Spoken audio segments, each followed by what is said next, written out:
Hello students, जैसा कि कल मैंने आपको ड्राफ्टिंग सिखाई थी, उस ड्राफ्टिंग की आज मैं आपको कटिंग बताती हूँ। जैसा कि कल मैंने आपको ड्राफ्टिंग करने बताई थी, ड्राफ्टिंग के बाद मैंने आज ये कपड़ा उसी अकॉर्डिंग काट के रखा है। इसे डबल लंबाई मैंने 5 सेंटीमीटर ली है, चौड़ाई मैंने 6 सेंटीमीटर ली है, जो कि खुलकर आपका इस तरह से बॉडी पार्ट्स बनता है। बिब झबले का बिब है ये। और उसके बाद ये मैंने घेर निकाला है। घेर का लंबाई मैंने 12 सेंटीमीटर लिया है और चौड़ाई भी हमको फोर्थ पार्ट में 1 2 3 फोर्थ पार्ट में 12 सेंटीमीटर लेना है।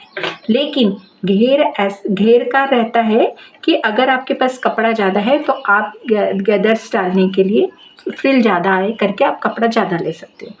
तो स्टूडेंट्स, मैंने ये कपड़ा ज़्यादा लिया हुआ है ताकि मेरी जब ये मैं फ्रिल डालूँगी तो ये इस तरह से ज़्यादा अच्छे से आएगी।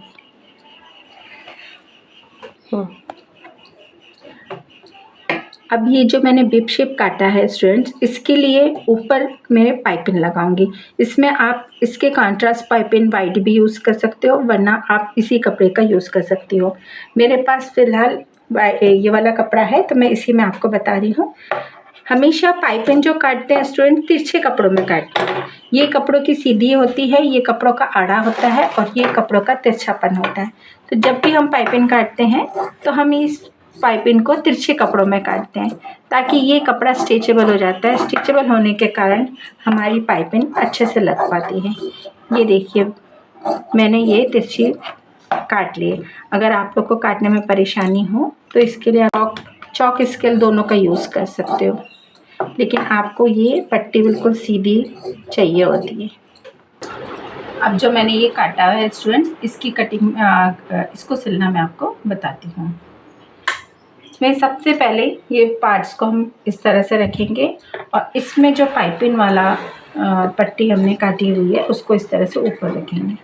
अब ये जो करते हैं हम, पट्टी लगाते हैं जिससे हम पाइपिंग कहते हैं, इसको इक्वल मार्जिन में हमको सिलना है, कम ज़्यादा नहीं होनी चाहिए। कम ज़्यादा होने पर हमारी पाइपिंग सही नहीं आती है।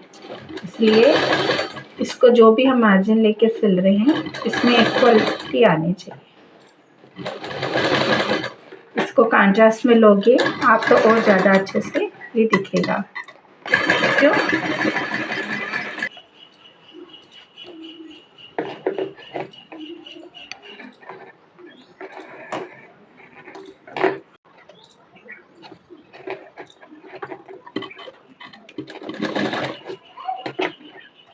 इस तरह से ये बिब को मैंने तैयार कर लिया, जिसमें इस तरह से ऊपर पाइपिंग यूज़ करिए। अब ये सीधा है बिब हमारा और ये उल्टा भाग है ना, बैक साइड, ये फ्रंट साइड।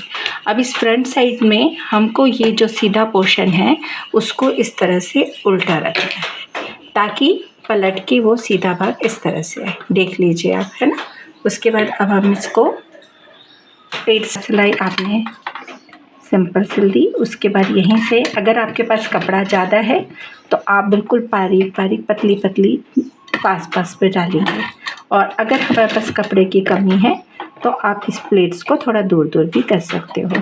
वो अपने कपड़े के अकॉर्डिंग, जैसा हमारे पास कपड़ा रहता है उस हिसाब से हम फ्रॉक में कपड़ा का घेर बढ़ा भी सकते हैं और कम भी कर सकते हैं।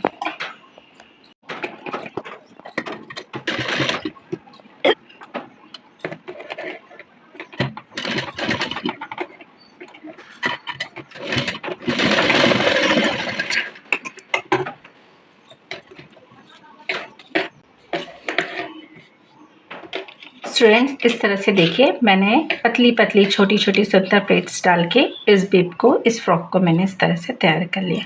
अब नीचे के भाग में आप तुरपाई भी कर सकते हो, लेस भी लगा सकते हो, या सिंपल इसको इस तरह से मोड़ भी सकते हो। इस तरह से मैंने ये फ्रॉक तैयार कर ली। जैसा कि मैंने आपको बताया था, इसको सिंपल मोड़ भी सकते हैं, लेस भी लगा सकते हैं।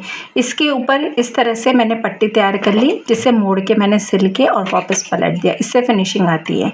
इसलिए ये इस तरह से हम ये 2 पट्टियों को लगाकर इस फ्रॉक को कंप्लीट करते हैं। ये इसी तरह से मैंने फ्रंट पार्ट तैयार कर लिया। इसी तरह से बैक भी तैयार करना है आपको, और इस तरह से दोनों, एक पट्टी इसमें, एक पट्टी पीछे वाले में लगेगी, और फिर साइड में इस तरह से जोड़ के इसको इस तरह से सिल देंगे। इसी का मेज़रमेंट आप अपने लिए भी यूज़ करते हैं। जिस साइज़ का बनाना है उसकी लंबाई, उसका विड्थ, उसके हिसाब से आप इसमें कोई भी साइज़ का बना सकते हैं। ये जो मैंने मेज़रमेंट आपको बताया 14 सेंटीमीटर का, इसी को इंच में बनाने पे आराम से 1 से 1.5 साल तक का बच्चा इसे पहन सकता है।